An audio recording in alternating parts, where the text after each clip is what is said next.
साल 2013 तक IPL cricket और एंटरटेनमेंट का एक भव्य संगम बन चुका था।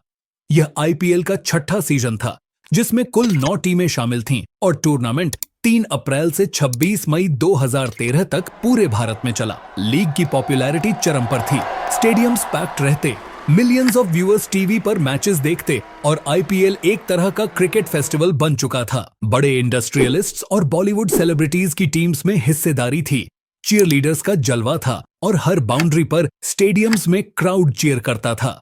फाइनेंशियली भी आईपीएल बेहद सक्सेसफुल था। न्यू टाइटल स्पॉन्सर पेप्सी ने 2013 से 5 साल के लिए 396,88,000 करोड़ की डील साइन की थी, जिससे यह साफ था कि आईपीएल की ब्रांड वैल्यू अरबों में पहुंच चुकी थी। प्लेयर्स की बिडिंग करोड़ों में लगती थी और यंग क्रिकेटर्स के लिए यह ओवरनाइट स्टारडम पाने का शानदार प्लेटफॉर्म बन चुका था। कुल मिलाकर आईपीएल 2013 भारत का सबसे चहेता स्पोर्ट्स इवेंट था, लेकिन इसी ग्लैमर और फेम के पीछे एक डार्क अंडरवर्ल्ड भी काम कर रहा था।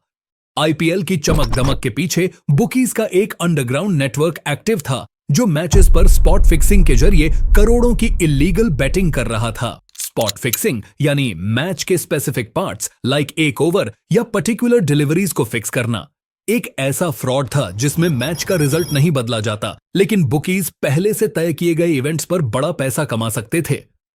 दिल्ली पुलिस को अप्रैल 2013 में खबर मिली कि अंडरवर्ल्ड लिंक्ड बुकीज आईपीएल में मैच फिक्सिंग करा रहे हैं और कुछ प्लेयर्स उनके डायरेक्ट कांटेक्ट में हैं।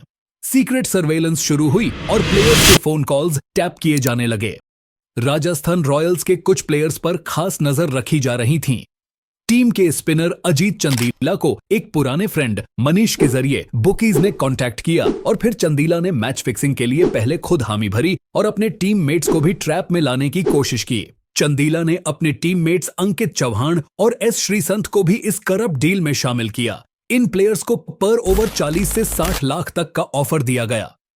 लालच में फंसकर तीनों प्लेयर्स इस फिक्सिंग में शामिल हो गए। दिन था 5 मई 2013 का, जब जयपुर में राजस्थान रॉयल्स बनाम पुणे वॉरियर्स मैच खेला जा रहा था। यह आईपीएल 2013 में स्पॉट फिक्सिंग का पहला झात मामला था। इस मैच में राजस्थान के स्पिनर अजीत चंदीला ने अपनी टीम के दूसरे ओवर में, जो उनका पहला ओवर था, फिक्सिंग की कोशिश की। तय यह था कि चंदीला उस ओवर से पहले अपनी टी शर्ट ऊपर उठाकर सिग्नल देंगे और फिर कम से कम 14 रन देने की कोशिश करेंगे। चंदीला ने वाकई अपने ओवर में 14 रन लुटा दिए, लेकिन गड़बड़ यह हुई कि वह सिग्नल देना भूल गए। उन्होंने तयशुदा सिग्नल नहीं किया, जिससे बुकीज को समय पर पता ही नहीं चला और वे उस ओवर पर बेट नहीं लगा सके। परिणाम स्वरूप सट्टा बाजार का पैसा डूब गया और मैच के बाद उन्होंने चंदीला से झगड़ा किया। चंदीला को दिए गए 20 लाख रुपए वापस मांग लिए गए, क्योंकि सिग्नल न मिलने से फिक्सिंग बेकार गई थी। इस असफल प्रयास के बाद बुकीज और खिलाड़ी दोनों सतर्क हो गए। इसके बाद 9 मई 2013 को Punjab cricket association stadium Mohali में Rajasthan Royals versus Kings 11 Punjab का मैच खेला जा रहा था। थाउजेंड्स ऑफ फैंस स्टेडियम में मौजूद थे, मैच एंजॉय कर रहे थे, कंप्लीटली अनअवेयर कि एक बड़ी साजिश चल रही थी। मैच में श्रीसंत ने नई बॉल संभाली। जो लोग सिर्फ क्रिकेट मैच देख रहे थे, उन्हें सब नॉर्मल लग रहा था, लेकिन असली गेम बैकस्टेज चल रहा था।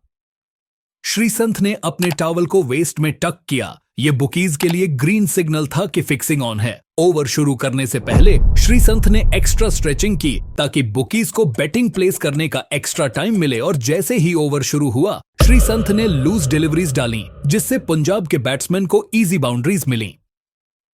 श्रीसंत ने 13 रन दिए। प्लान के मुताबिक 14 रन देने थे, लेकिन बुकीज पहले से मार्जिन रखकर बेट लगा चुके थे। स्टेडियम में बैठे फैंस को यह नॉर्मल मैच एक्शन लगा, लेकिन इस रिग्ड ओवर से बुकीज ने करोड़ों रुपए कमा लिए थे। हालांकि राजस्थान रॉयल्स ने वो मैच 8 विकेट से जीत लिया, लेकिन किसी को अंदाजा भी नहीं था कि एक ओवर बेचा जा चुका था। इसी प्रकार 15 मई 2013 को मुंबई में खेला गया मुकाबला, जो कि राजस्थान रॉयल्स व मुंबई इंडियंस के बीच हुआ था, यह लीग का अंतिम चरण था और उसी रात इस स्कैंडल का अंतिम फिक्स भी हुआ। चौहान ने, जो बाएं हाथ के स्पिनर थे, मुंबई के खिलाफ स्पॉट फिक्सिंग की। अजीत चंदीला उस मैच में प्लेइंग 11 में नहीं थे, पर पर्दे के पीछे उन्होंने मीडिएटर की भूमिका निभाई। चंदीला ने मैच से पहले पूरे दिन अंकित चौहान को प्लान समझाया और उनका मोराल बूस्ट किया। सिग्नल तय हुआ कि चौहान बॉलिंग शुरू करने से पहले अपनी रिस्ट बैंड से छेड़छाड़ करेंगे। राजस्थान रॉयल्स की टीम बॉलिंग कर रही थी और चौहान ने अपना पहला ओवर किफायती डाला, जिसमें उन्होंने सिर्फ 2 रन दिए ताकि किसी को भी शक न हो। फिर अपने दूसरे ओवर में, जो मुंबई की पारी का तीसरा ओवर था, चौहान ने शुरुआत की 3 डिलीवरीज में ही लगातार लूज बॉल्स डालकर 14 रन लुटा दिए। 3 बॉल्स में 14 रन जाते ही टारगेट पूरा हो गया था, तो चौहान ने बाकी 3 डिलीवरीज संभल कर डाली और उस ओवर में कुल 15 रन देकर ओवर खत्म किया। इस फिक्स के लिए 60 लाख रुपए की डील थी, जो बुकीज ने पहले ही चंदीला को देने को कहा था ताकि बाद में चौहान तक पैसे पहुंचाए जा सकें। चौहान के इस ओवर पर भी बेटर्स ने भारी रकम लगाई और जमकर पैसा कमाया। इसी ओवर के तुरंत बाद अजीत चंदीला ने एक बुकी को कॉल करके कहा कि पैसे उसके हाथ भिजवा दिए जाएं। दरअसल पुलिस इसी कॉल का इंतजार कर रही थी। यह पक्का एविडेंस था कि फिक्सिंग डील पूरी हो चुकी है और अब एक्शन का समय आ गया था। दिल्ली पुलिस की स्पेशल सेल ने मंथ्स ऑफ कोवर्ट सर्वेलेंस के बाद 16 मई 2013 को बिगेस्ट क्रैकडाउन किया, जिसमें श्रीसंत को मुंबई की कार्टर रोड से अरेस्ट किया गया। अजीत चंदीला को इंटरकॉन्टिनेंटल होटल के बाहर पकड़ा गया और अंकित चौहान को ट्राइडेंट होटल से हिरासत में लिया गया। पुलिस ने साथ ही 10 से ज्यादा बुकीज को भी अरेस्ट किया, जिनमें अंडरवर्ल्ड लिंक्ड सस्पेक्ट्स शामिल थे। क्रिकेट फैंस शॉक्ड थे। नेशनल टीवी पर ब्रेकिंग न्यूज चल रही थी कि कैसे टॉप लेवल आईपीएल प्लेयर्स ने क्रिकेट के साथ धोखा किया। इसके बाद दिल्ली पुलिस ने प्लेयर्स पर सेक्शन 420 चीटिंग और 120 बी क्रिमिनल कंस्पिरेसी के तहत केस दर्ज किया। बीसीसीआई ने सितंबर 2013 में श्रीसंत और अंकित चौहान पर लाइफ टाइम बैन लगा दिया। 2015 में कोर्ट ने सबूतों के अभाव में उन्हें क्रिमिनल चार्जेस से बरी कर दिया, लेकिन बीसीसीआई ने बैन जारी रखा।